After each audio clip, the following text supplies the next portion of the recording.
Welcome to the Civil Interest Sentinel. Today, we are unpacking the DA's legal challenge against the Employment Equity Amendment Act. More than that, we are asking, what does their stance reveal about their view of Black South Africans' role in our economy? Ndingumqondisi. The DA argues that the Employment Equity Amendment Act, specifically Section 15A, effective from the 1st January 2025, is unconstitutional and harmful to the economic growth. DA leaders like Helen Zille and Michael Balgrim claim that mandating companies to hire more black professionals could damage the economy.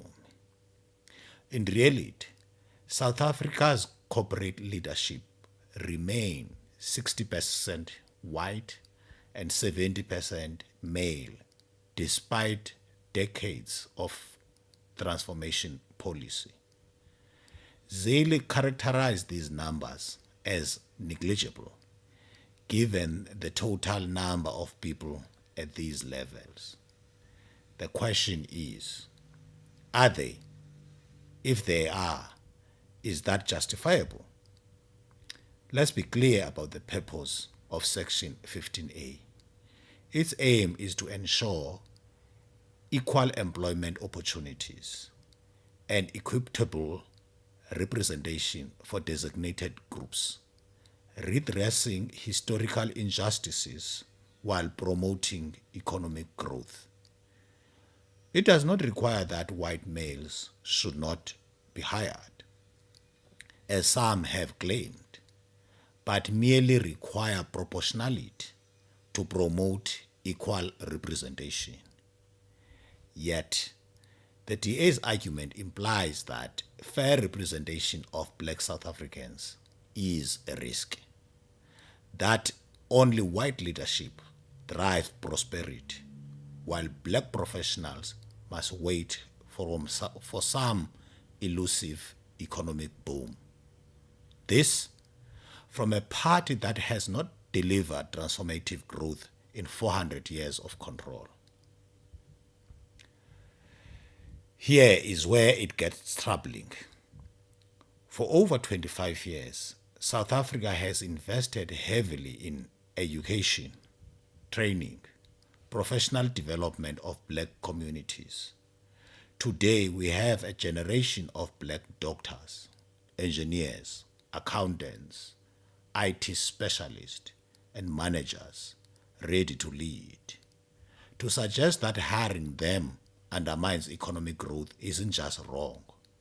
It is offensive. It lands on the tired stereotype that black professionals are inherently less capable. That is not just a lie. It is a betrayal of the progress we have made. South Africa didn't build this talent pool alone. Since 1994, the international community, governments, NGOs, and top universities like Oxford, Harvard, Cambridge, and MIT has invested billions in scholarships, fellowships, and training programs. Thousands of black South Africans have returned with world-class qualifications, global networks, and expertise. They are leading in business, academia, government, and civil society. So, when the DA claims that there aren't enough qualified black professionals, they are ignoring reality. South Africa boasts one of Africa's most global educated black middle classes. Even if one were to discount those who elected to run around with convicted Facebook rapists or those who allow themselves to be corrupted, there is still enough or more than enough. Let's talk about Western Cape, the DA's flagship province. Despite being majority black, senior roles in the provincial administration remain overwhelmingly white. This isn't due to lack of qualified black candidates. They exist in droves. The issue is gatekeeping, a system that sidelines black talent while hiding behind merit. It is not about the lack of skill. It is about the lack of opportunities.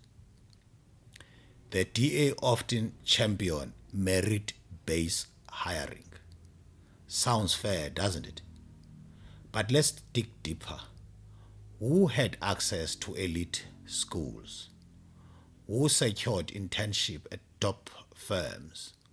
Who was mentored or seen as leadership material? When we ignore these structural inequalities, meritocracy becomes a tool to preserve privilege. Even when black South Africans earn degrees, gain experience, and prove their skills, they still face a glass ceiling. That is not merit, it is bias. Let's put another myth to rest. The idea that there aren't enough skilled black professionals. South African universities produce thousands of black graduates annually. Black professionals are running companies, leading government departments, and thriving on a global stage. With international training and scholarship, many boast world-class expertise. Any company genuinely seeking black talent will find an abundance of it. The real barrier isn't skill, it's institutional resistance to change. The DA must recognize that white supremacy isn't the answer to South Africa's challenges. When DA frame equity as a threat to economy, they are sending a clear message. Black professionals in leadership are a problem. But the truth is the opposite. Transformation isn't a burden, it's an opportunity. Diversity drives better decision making, innovation, yes, and economic growth. The real risk isn't too much transformation, but the desire to cling on white supremacy. The debate isn't about quotas or penalties. It's about whether we believe black South Africans are capable, ready, and deserving of leadership. The evidence is undeniable. The talent is here. Education, local and global, tested and proven. The only question is whether institutions will open the doors. Thanks for joining us on the Civil Interest Sentinel. Have you seen barriers or breakthroughs in your workplace? Share your stories with us. Let's keep this conversation alive.